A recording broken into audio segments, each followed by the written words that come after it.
Gagawa tayo ng no-cook na dal cake. Yes po, ang ating dal cake ay hindi kailangang i-bake, hindi kailangang i-steam. Para sa written ingredients, please check description box. So, eto yung napili kong mga store-bought cake na gagamitin natin para sa ating dal cake. Ito ay Cake Witch ng ating Cream O. Chocolate cake siya na may vanilla filling. At Whoopie na marshmallow cake. Ang Whoopie ay may marshmallow, may strawberry filling, vanilla cake ang base, at may frosting. Actually, marami ka talagang pagpipilian ng mga cake sa grocery, pwedeng hindi ito ang gamitin mo. Para naman sa crackers, ang gagamitin ko ay honey graham crackers. Para naman sa cream mixture, gagamit tayo ng all-purpose cream, condensed milk, and gelatin. And syempre, gagamit tayo ng konting red para maging pink ang ating cream. Sa molde naman, gagamit ako ng mixing bowl. Dapat merong plastic sa loob para madaling matanggal ang ating cake. Ito ay ordinary lang na plastic na pambalot. Mixing bowl ang napili kong molde natin kasi perfect yung shape niya para sa ball gown ng ating doll.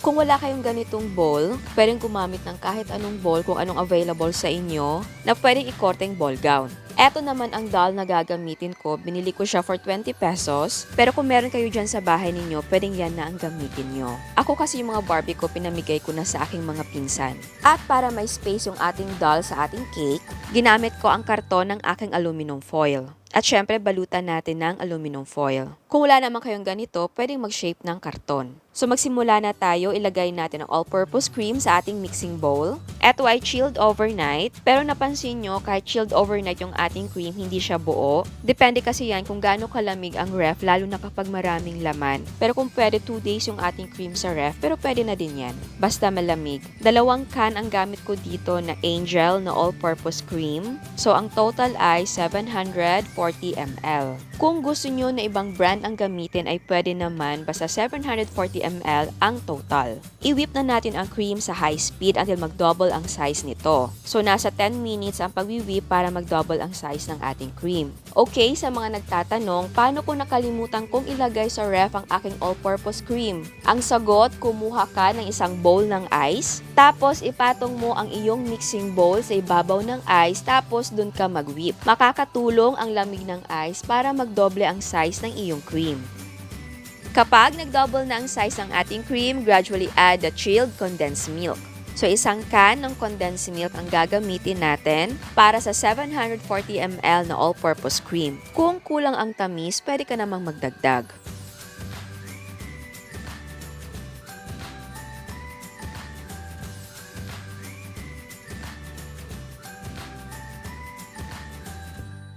And then, maglagay na tayo ng red food color. Mag-start ka na muna sa half teaspoon. Kung kulang, magdagdag ka lang. And yes po, kahit anong kulay na gusto mo ay pwede. Pero kung gusto nyo na plain lang, ay okay lang. Haluin lang natin ito ng mabuti. At habang hinahalo natin, naisipan ko na bakit hindi natin lagyan ng strawberry flavor since pink yung kulay. Lagyan natin ng konting strawberry flavor, pero ito ay optional ha. So, continue lang paghahalo until ma-achieve natin ang kulay na gusto natin. Ngayon naman, tunawin natin ang gelatin sa very hot water. Again, ang gelatin po at gulaman ay magkaiba. Haluin natin ito ng mabilis para matunaw talaga ang gelatin. And remember, bago mo ihalo sa cream mixture, dapat malamig na ito. Ayan, ihalo na natin ang dissolved na gelatin sa ating cream mixture. Pakonti-konti lang paglagay ng ating dissolved na gelatin.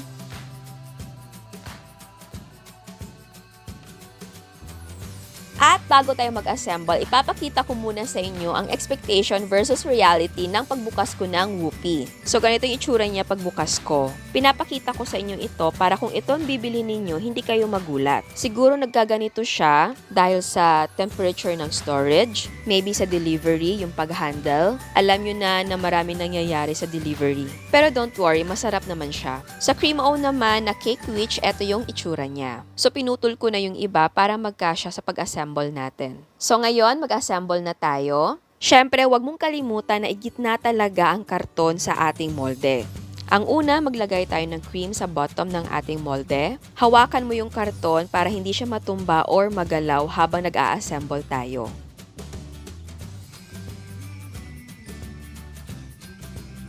Sunod, maglagay tayo ng first layer ng ating graham crackers. Again, pwedeng gumamit ng kahit anong crackers.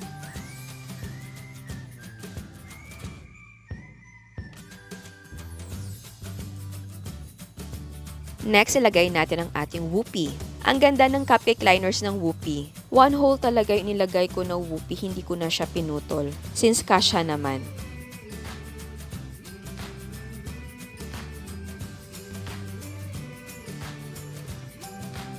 And then, i-cover natin ng cream mixture. Tapos, i-repeat lang natin ang steps para sa second, third, and fourth layer.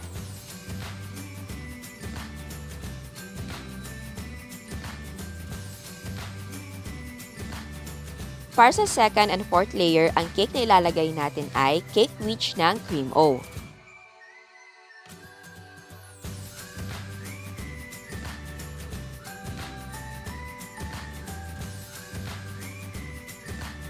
Ito yung ating third layer. So, graham crackers and Whoopie again. Fourth layer, graham crackers and cake witch. Yes po, punong-puno po talaga siya. Pero merong konting cream mixture na naiwan.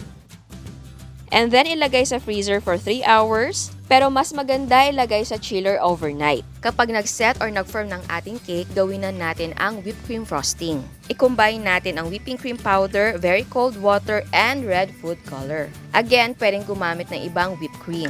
Sa kulay naman, pwedeng gumamit ng kahit anong kulay. Bago natin i-whip, i-mix na muna natin. Dahil powder siya, baka pagbukas mo ng mixer, kumalat yung powder. Kaya mas maganda kung i-mix na muna. I-whip natin ito until maging stiff ang ating cream.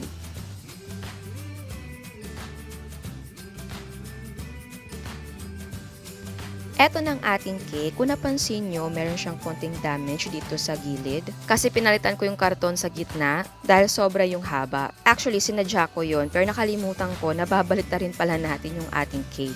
So yun, pero hindi naman ako nahirapan kasi nag-set na yung ating cake. Ngayon, i-transfer na natin ang cake sa ating cake board or sa plato. And then, gently peel the plastic off. Tapos, ilagay na natin ang doll sa gitna na nakataas ang mga kamay. Kung napapansin nyo, matangkad ang ating doll, kaya lalagyan natin ng frosting hanggang sa kanyang waist. So, mag-create ito ng illusion na ang kanyang ball gown ay hanggang sa kanyang bewang. Pero kung hindi kayo gagamit ng frosting as decoration, hanap kayo ng mas matangkad na molde, or mas maliit na doll, or putulin ang doll, or hanap pa ng ibang paraan. Tapos, pantayin lang natin ito. Ngayon naman, mag-decorate na tayo ng cake.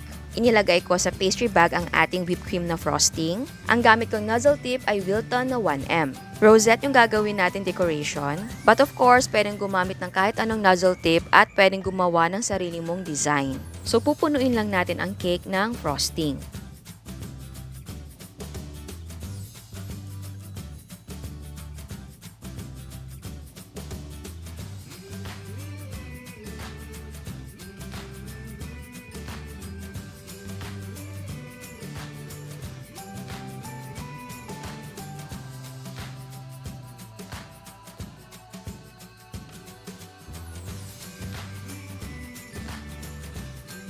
And syempre, huwag kalimutan ang upper part ng ating doll na lagyan ng frosting.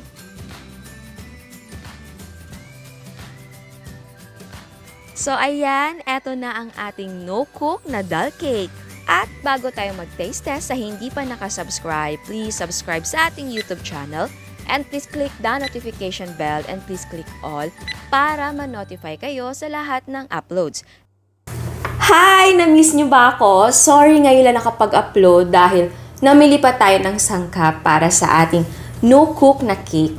Actually, may ginawa akong ibang recipe, pero baka hindi nyo maging favorite yon kasi nga, alam ko, mainit-init pa yung ating mga no-cook na recipe. And as promised, gumawa na naman tayo ng ibang no-cook na cake. Ayan no, tingnan nyo. Kitang-kita ang layers ng ating mga sangkap. Ang ganda, no? Strawberry, chocolate, and then yung cream, yung graham crackers. Tignan nyo. Eto siya. Ayan. Ang ganda, di ba? Ayan, no? Again, kung gusto nyo na ibang mga store-bought na cake ang ilagay, pwedeng-pwede. Even sa ating sa frosting ay kahit ano, Kung gusto nyo na ang kulay ay sky blue, na parang frozen, pwedeng-pwede. Tapos siguro ano lang, plain lang na whipped cream. Actually, yung gamit ko na Frosty Boy, masarap yun. Ang sarap talaga nun. Kaya gustong-gusto kong gumamit nun. Pero okay naman din yung Everwheat and Bunge or kung ano pang mga whipped cream na mga gusto nyo. Kasi sweetened naman ang mga whipped cream eh. Ito lang talaga parang medyo level up lang si Frosty Whip or si Frosty Boy. So, natikman na natin. Excited ako. Alam nyo, ang bango-bango niya. Ang bango. So, yan. Siyempre, ang unang matitikman natin ay yung ating Whoopie. Kasi yun yung sa first layer.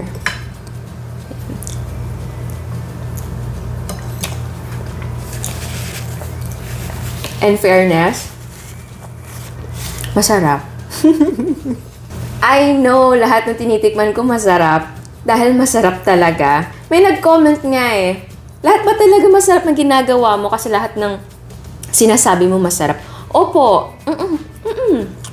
Talagang talaga. Ang sarap niya. Masarap yung Whoopie ha.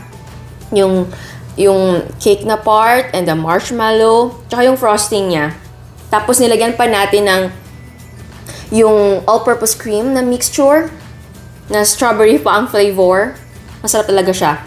Pambatang-pambata yung dating. For me. Ang sarap. Yung lasa niya, kahit adult, magugustuhan to. Kasi yung lasa niya, hindi yung parang yun nga, nakakaumay na parang ano ba yan. Masarap siya. Pero I'm sure yung mga kids, they will really love this. Kung gusto nyo yung combination ay ibang flavor, like siguro vanilla cake lang and strawberry cake. Pwede yun. Actually, strawberry or vanilla cake and chocolate cake, pwede naman silang combination. Pero kung nakahanap talaga ako ng store-bought na strawberry cake talaga, yun na yun ang gagamitin ko. Wala akong mahanap. Ewan ko lang. As in, wala talaga. Akala ko nga meron akong mahanap eh. Kasi nga, diba, strawberry, napaka-common na flavor para sa store-bought na cake, diba? Wala akong mahanap. Hindi ko lang alam kung ano pa yung available na brand na ganon. Kung mayroon kayong alam, please i-comment nyo sa baba para makatulong sa iba at para sa makatulong din sa akin. Kasi hahanapin ko siya. Baka hanapin ko sa Lazada or sa Shopee. Kasi dito sa grocery namin wala. And natatandaan nyo, yung ating Frosty Whip ay hindi ko nilagyan ng flavor. Kasi nga meron na siyang lasa and ayoko din nalagyan siya ng strawberry flavor kasi nga yung ating all-purpose cream na mixture ay may flavor na. So, baka ma-over na.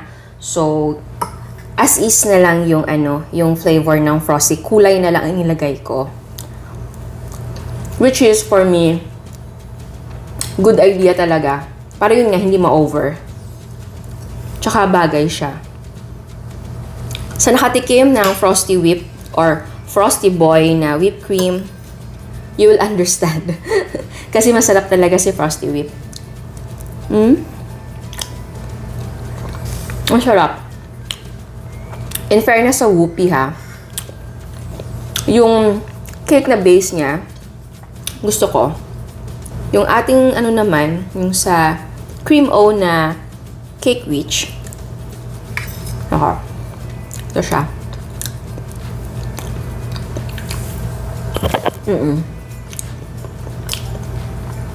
Makapal din yung niya, yung palaman ng Cake Witch. Kaya, ramdam na ramdam mo yung palaman.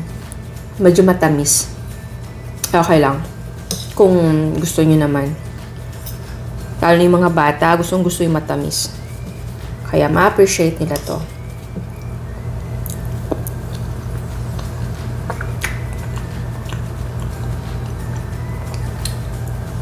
Yung palaman naman ng Whoopie, medyo hindi ko na-feel yung lasa niya.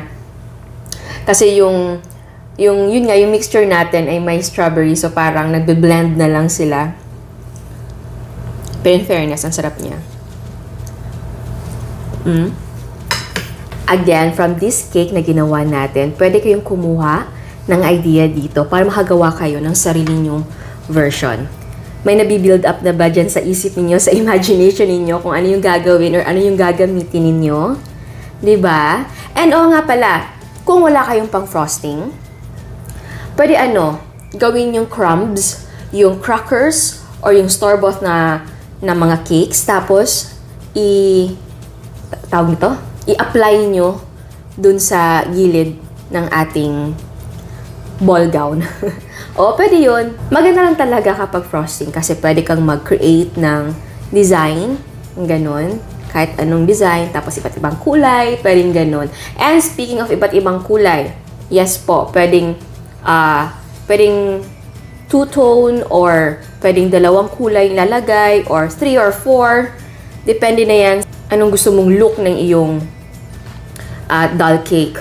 Ako lang kasi ayoko na mag-ano pa ng ibang kulay kasi nga dagdag trabaho din. So, okay na sa akin na isang kulay lang, pink. Tapos pink yung loob at makikita naman yung mga cakes. Ang ganda talaga niya. Ayan. Ayan. Tapos kita nyo ba ang layers ng cake sa loob? Ito kasi mas malapit sa akin kaya nakikita ko talaga. Ang ganda niya. Natuwa talaga ako sa paggawa nito, lalo na to. Nagamit ko rin. Actually, parang 3 months na ata to sa akin.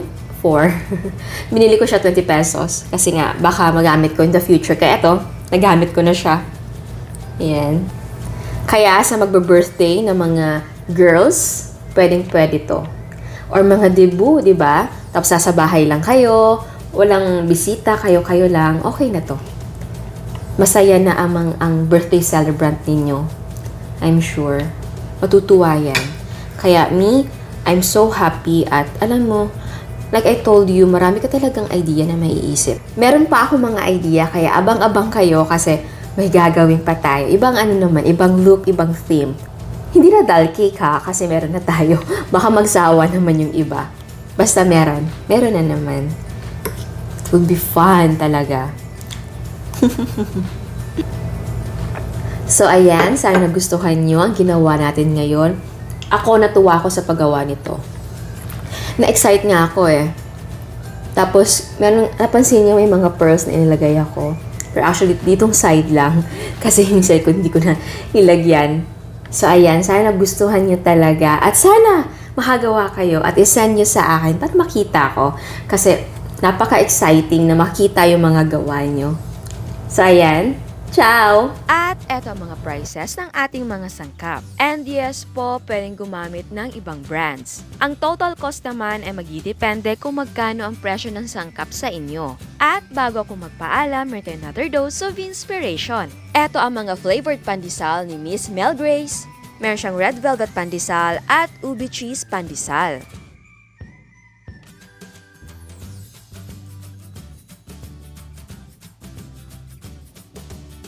Eto naman ang buko pie ni Sir Emerson.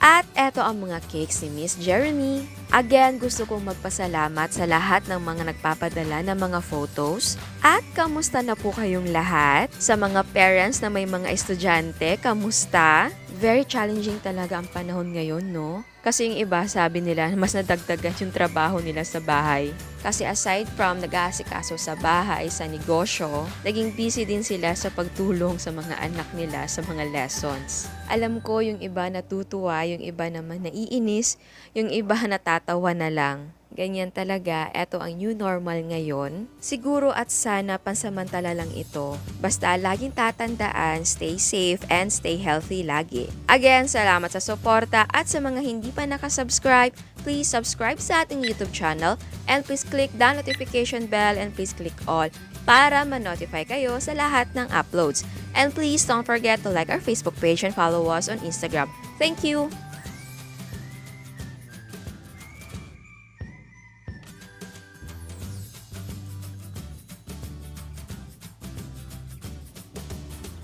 Gagawa tayo ng no-cook na dal cake. Gagawa tayo ng no-cook na dal cake. Gagawa tayo ng no-cook na dal cake.